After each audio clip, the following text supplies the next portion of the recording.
Welcome to Dark Knight Films Reviews and another action movie night. Tonight, I will be reviewing They Live, released in 1988. They Live stars Roddy Piper, Keith David, Meg Foster, Raymond Jacques, George Buck Flower, Peter Jason, Cy Richardson, and Susan Blanchard. They Live was written and directed by John Carpenter. Now this one, John Carpenter based this story on a short story called 8 O'Clock in the Morning by Ray Nelson. And I haven't really read this short story, so I don't know how much of this he actually took from the story. But this was such a interesting film for John Carpenter to take. And his casting decision to put Roddy Piper in the lead role playing Nada. It could have been chancy, but I think, much like myself back in the 80s at this point, I think John Carpenter saw how much charisma that Roddy Piper exuded as a professional wrestler. And anyone who exudes that kind of charisma on screen, talking in wrestling, you know that guy is going to be very charismatic in front of the camera in a film. And that was the case with Roddy Piper as an actor. I have always enjoyed Roddy Piper as an actor. And he's surrounded in this film, John Carpenter surrounded him in this film with really, really good actors that he can work off of. I mean, you have Keith David playing the character of Frank. And they have such good chemistry together, working off of each other. Roddy Piper plays this drifter named Nada. And Frank is a character that he meets along the way as he's drifting through town. I don't like nobody following me unless I know why. Well, I don't join up with anybody till I see where he's going. He begins to see things that he didn't realize was going on with an alien invasion. Nada does. And of course, he tries to tell Frank about it, and Frank doesn't originally believe him on this.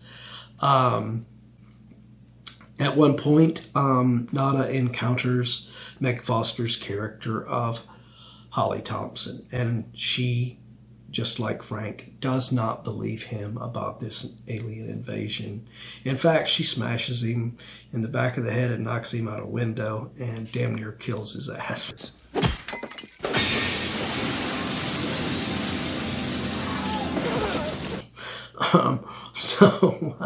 Poor Nada is going through a lot of rough shit in this film. The leader of a resistance against the aliens is played by Peter Jason, and he is well played. I've always liked Peter Jason as an actor as well. He's never been a major actor, but he is really good in supporting roles, and this is no different. He was really good in this film. As was George Buck Flower, playing a fellow drifter and everything, that eventually this character ends up siding with the aliens and becomes a collaborator alongside the aliens, helping them and everything. So that was interesting to get to see George Buck Flower playing that. I've seen George Buck Flower in many, many films, and I've always enjoyed him. Much like Peter Jason, they're really good supporting actors. Eventually, Keith David's character of Frank does end up believing Nada, and he ends up helping him to try and stop this alien invasion that is completely under the radar. Nobody knows about it. In fact, the cool thing that Carpenter comes up with in this of having these special glasses, which you put them on and you can, see the world and see the aliens as they truly are. That was a really good story idea and everything, and it works perfectly in the context of the film. I really love how when Roddy Piper's character is introduced in this, he's just this drifter that just wants to be left alone. And when he finds the glasses and realizes what is going on, his reaction to it initially is just like any of us. And it's great, perfect performance there. But after a while, he decides, he knows that, okay, nobody's going to do anything about this. I'm going to do something about it. And it has the most iconic, great moment in cinema history in which he walks into a bank that has been infiltrated by these aliens.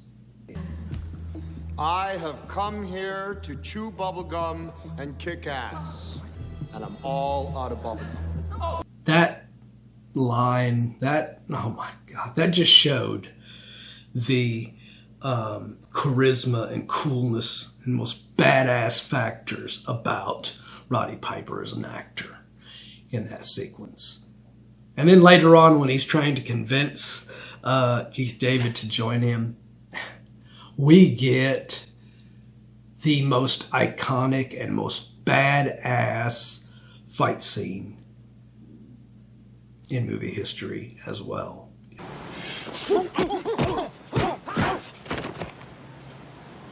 I wouldn't say that sequence has, really, really good, fight choreography in it, because it was probably just Piper and Keith David just going through the motions and doing their own thing in there. And John Carpenter was just like, yep, I like it. Keep it going. Do it.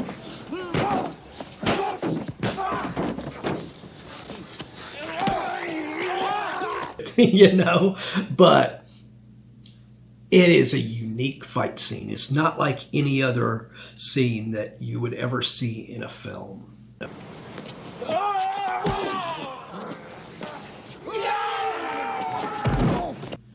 And that's one of the reasons I love that sequence. One thing about this film that I've always wondered, and that is with, and this we'll get into spoilers, so if you have not seen this film, go watch it and then come back to my review later. But here it goes. We're going into spoiler territory. The character that Meg Foster plays, I'm wondering if she was supposed to be really a part of the aliens from the start, or whether they got to her and mind controlled her into joining them and helping them and everything. Because some of it points to her, kind of looking like she's, because she doesn't believe Nada at the beginning, and like I said, she attacks him, but then later on, it's like she realizes that she was wrong and she apologizes to him. And there's this whole moment where she is joining with the resistance and looking like she's on their side and helping them. And then they get this alien attack against the resistance. And they get separated. And, at that point, that's when I'm thinking that she got captured by the aliens and they ended up brainwashing her or something to join them. But I don't know. And I've not seen any confirmations in interviews or anything from John Carpenter about this. So, but I'd really like to know whether or not Holly was actually a part of the aliens from the get-go, or whether or not we missed something, in that point where in between the raid on the resistance area by the aliens and when Nada and Frank tried to infiltrate and attack the aliens and take the attack to them, whether she was, in between that time, she was brainwashed or something by the aliens. I don't know. But anyway, I'm going to give my final review for this film, and I will give They Live 1988. I am going to give this film a 9.7 out of 10. This is one of the best John Carpenter films ever made, in my opinion, and I don't think it gets enough love. Hence the reason why I wanted to review it on my channel.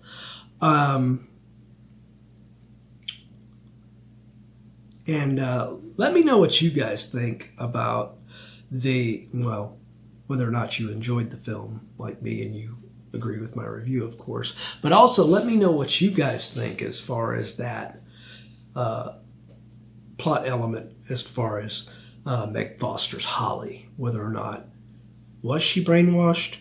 Was she with the aliens from the get-go? What do you guys think about that? Let me know in those comments down below. Anyway, hope you have enjoyed this review, and if so, do not forget to like, share, and subscribe. And don't forget to click that bell icon so you can be notified about future videos just like this one. And while you're by the subscribe button, click that join button and become a Dark Knight fan. Anyway, hope you've enjoyed this action movie night, and I hope you will join me tomorrow for another Versus Night. Hope to see you then.